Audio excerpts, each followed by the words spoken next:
ஒருத்தன் நல்ல மனுஷனா இருந்தா அவன் மேல தான் வந்து எல்லாருமே வந்து கல்லெறிவாங்க அப்படின்னு நிரூபிக்கிற மாதிரி தான் வந்து இன்னைக்கு சிறடிக்காசு எபிசோட் வந்து ஸ்டார்ட் ஆகுது. என் அம்மா சாவுக்கு நீ தான் காரணம் அப்படின்னு அருண் வந்து கத்துற அந்த நிமிஷத்துல முத்து பாத்தீங்கன்னா எந்த ஆன்சருமே பண்ணல. ஆனா அவனோட கண்ணில் வந்து நிறைய வழி வந்து பேசுது. ஒரு பக்கம் ஜெயிலுக்குள்ள சேர்ந்து செல்வம், இன்னொரு பக்கம் ஜாமீன் கிடைக்கணும் அப்படின்ற நம்பிக்கையில வந்து இருக்காங்க அவங்க ஒய்ஃப். இன்னொரு பக்கம் பாத்தீங்கன்னா காதல்ன்ற பேர்ல வந்து ரோகிணி போடுற ஆபத்தான பிளான் மொத்தத்துல வந்து நல்லது கெட்டது, பாசம் வஞ்சகம், பொறுமை வெறுப்பு எல்லாமே மோதுற எபிசோடா தான் வந்து இருக்கு.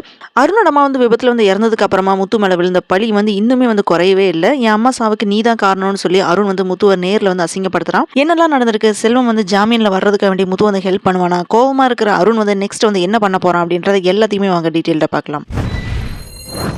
அருணோட அம்மா வந்து விபத்துல இருந்த அந்த நிமிஷம் பாத்தீங்கன்னா அருணோட மனசுல ஒரு விஷயம் மட்டும்தான் வந்து ஓடிட்டு இருக்கு. என் அம்மா சாவுக்கு முத்து தான் காரணம் அப்படின்றது. அந்த கோவம் அந்த வெறுப்பு இன்னுமே வந்து குறையவே இல்லை. நேர்ல வந்து முத்து வந்து பார்த்ததுமே அருணோட வார்த்தையில வந்து பாத்தீங்கன்னா கருணை கொஞ்சம் கூட இல்லவே இல்லை. கண்ணு இறக்கமே இல்லை. அசிங்கப்படுத்துறான், அவமானப்படுத்துறான். இதுக்கு முத்து என்ன பண்றான்னு பாத்தீங்கன்னா பதில் வந்து எதுவுமே வந்து சொல்லாம இருக்கான். கத்தல, அழுகல, சைலண்டா வந்து நிக்கிறான். ஏன்னா உண்மையான நல்ல மனுஷனோட அடையாளமே வந்து அமைதி தான். இந்த நிலையில தான் வந்து செல்வத்தை வந்து ஜாமீன்ல வந்து வெளியே கொண்டுட்டு வரணும் அப்படின்னு முடிவு பண்ணி முத்துவும் மீனாவும் வக்கீல வந்து சந்திக்கிறாங்க.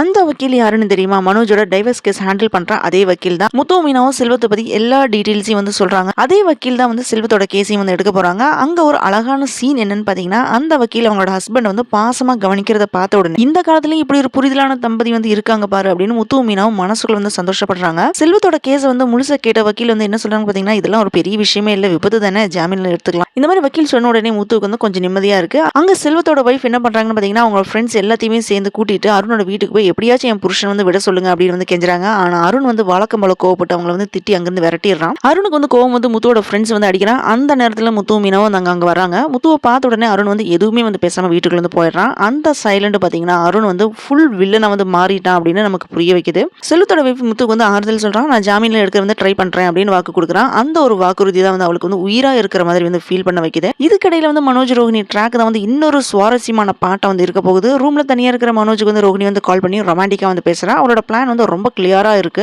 என்னன்னு பாத்தீங்கன்னா டைவர்ஸ் கேஸ்ல இருந்து தப்பிக்கணும்னா மனோஜ் தான் வந்து எனக்கு வந்து டைவர்ஸ் வேண்டாம்னு சொல்லணும் அப்படின்னு ரோஹிணி வந்து முடிவு பண்றா. அதுக்காக அவனை வந்து மெதுவா பாசத்தால அப்படியே பேச்சால இவளோட வழிக்கு கொண்டுட்டு வரக்கும் பிளான் போடுறா. இது வந்து காதலா இல்ல மேனிபுலேஷனா அடுத்த எபிசோட்ல தான் நமக்கு எல்லாமே வந்து தெரிய வரும். அடுத்ததா பாத்தீங்கன்னா ரவி வந்து வீட்டுக்கு வந்த உடனே முத்து வந்து கட்டிப்பிடிச்சு மன்னிப்பு கேட்கறான். நான் உன்னை வந்து தப்பா நினைச்சிட்டேன் அப்படின்னு ஃபீல் பண்ணி வந்து பேசுறான். முத்து வந்து மனசார மன்னிச்சிடறான். ஆனா ரவியோட பாக்கெட்ல இருந்து சரக்கு பாட்டில்ஸ் தான் வந்து கேக்குது.